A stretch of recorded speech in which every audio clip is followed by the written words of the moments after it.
Competitive exam ની અંદર પૂછાયેલો પ્રશ્ન કે વિશિષ્ટ પ્રાકૃતિક સંખ્યા અને બેકી અવિભાજ્ય પૂર્ણાંકની સરાસરી કેટલી થાય. હવે જો દાખલો એકદમ સિમ્પલ છે પણ આમાં કન્સેપ્ટ હોવો જોઈએ કે વિશિષ્ટ પ્રાકૃતિક સંખ્યા. પ્રાકૃતિક સંખ્યા એટલે કેવી, તો કે 1 થી ચાલુ થતી 1 2 3 4 ને બધી ધન સંખ્યા હોવી જોઈએ. બરાબર. તો આપણે વિશિષ્ટ પ્રાકૃતિક સંખ્યા કઈ છે, તો કે 1.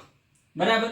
અને બેકી અવિભાજ્ય સંખ્યા. હવે અવિભાજ્ય સંખ્યા હોય ને બેકી હોય એવી એક જ સંખ્યા છે. કઈ સંખ્યા છે, તો કે 2.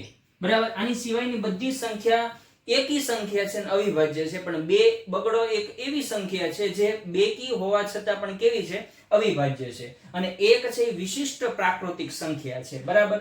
હવે આ બંનેની શું લેવાની છે, સરાસરી. એટલે કે જેટલા અંકો હોય એ અંકોનો સરવાળો કરવાનો અને જેટલા હોય એના વડે કેટલા અંકો છે, તો કે 2, તો એના વડે શું કરવાનો, ભાગાકાર કરવાનો. 2 ને 1 કેટલા થશે, તો કે 3. 3 ભાગ્યા 2 એટલે જવાબ તમારો કેટલો આવશે, 1.5. આ તમારો શું થાય, ફાઇનલ.